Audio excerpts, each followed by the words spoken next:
Kisah Sunan Ampel, menyebarkan agama Islam di Pulau Jawa. Salah satu dari penyebar Islam, Wali Songo di wilayah Jawa adalah Sunan Ampel. Jejak dakwahnya amat terkenal, mulai dari peninggalan Masjid Agung Demak, hingga ajaran Moh Limo yang disesuaikan dengan kondisi masyarakat setempat. Sunan Ampel, bernama lengkap Raden Muhammad Ali Rahmatullah, atau Raden Rahmat, lahir di Champa, Kamboja, sekitar 1401. Ia tergolong keturunan bangsawan, anak dari ulama besar Syekh Maulana Malik Ibrahim, sekaligus juga keponakan dari Raja Majapahit.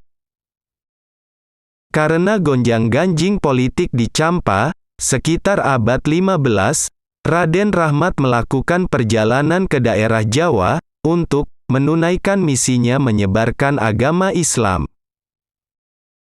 Dalam perjalanannya ke Tanah Jawa, Raden Rahmat sempat singgah di Palembang, dan berhasil mengislamkan Adipati Palembang Arya Damar, yang diam-diam berganti nama Aryo Abdillah. Ia juga singgah di Tuban dan berlabuh di Majapahit. Karena hubungan baiknya dengan Raja Majapahit kala itu, Prabu Brawijaya, Raden Rahmat diberi sebidang tanah di Ampel Denta, Surabaya. Di sanalah basis pertama dakwah Raden Rahmat berdiri. Karena ia menyebarkan Islam di kawasan Ampel Denta, ia dikenal sebagai Sunan Ampel. Di kawasan Surabaya itu, dakwahnya dimulai dengan mendirikan pesantren Ampel Denta. Ia mendidik kader-kader penyebar Islam. Di antara murid-murid Sunan Ampel yang terkenal adalah Sunan Giri, Raden Patah, Raden Kusen, Sunan Bonang, dan Sunan Derajat. Dakwah Islam yang dilakukan Sunan Ampel bersamaan dengan lemahnya posisi kerajaan Majapahit. Kendati Prabu Brawijaya menolak masuk Islam, namun ia menghormati posisi Sunan Ampel dan mengizinkan dakwahnya, asalkan tidak dilakukan dengan pemaksaan. Sebelum membangun pesantren, Sunan Ampel menarik perhatian masyarakat dengan membagikan kerajinan dalam bentuk kipas, yang terbuat dari akar-akaran dan ayaman rotan. Bagi yang mau mengambilnya, tidak perlu menukarkan dengan uang, melainkan dengan 2 kalimat syahadat.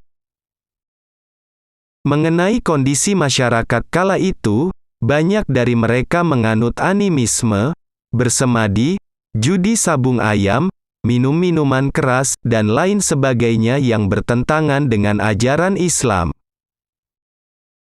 Karena itulah, Sunan Ampel menekankan prinsip Moh Limo dalam dakwahnya sebagai berikut: moh main, tidak berjudi; moh ngombe, tidak mabuk; moh maling, tidak mencuri; moh madat, tidak menghisap candu; moh madon, tidak berzina. Selain itu, Sunan Ampel juga mendekatkan istilah Islam dengan bahasa masyarakat setempat.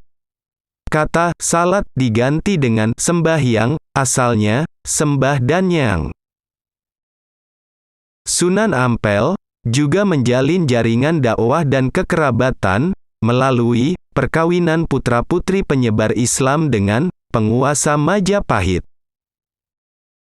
Sebagai misal, Retna Panjawati, putri Arya Lembusura yang beragama Islam, menikah dengan Prabu Brawijaya. Masmur Tosimah, putri Sunan Ampel dinikahkan dengan Raden Patah, Adipati Demak, dan lain sebagainya. Di Demak yang merupakan wilayah dakwah Sunan Ampel, bersama dengan Raden Patah dan penguasa wilayah setempat, ia mendirikan Masjid Agung Demak. Nama Sunan Ampel diabadikan menjadi nama salah satu dari 4 tiang masjid tersebut. Dari sisi keluarganya, Sunan Ampel memiliki 2 istri, yaitu Nyai Ageng Manila atau Ni Gede Manila, Putri Tumenggung Wilatika dan Mas Karimah, Putri Ki Wirosuryo. Sunan Ampel diperkirakan meninggal pada 1481 di Demak. Ia dimakamkan di sebelah barat Masjid Ampel, Surabaya. Jangan lupa like, komen dan subscribe kawan-kawan.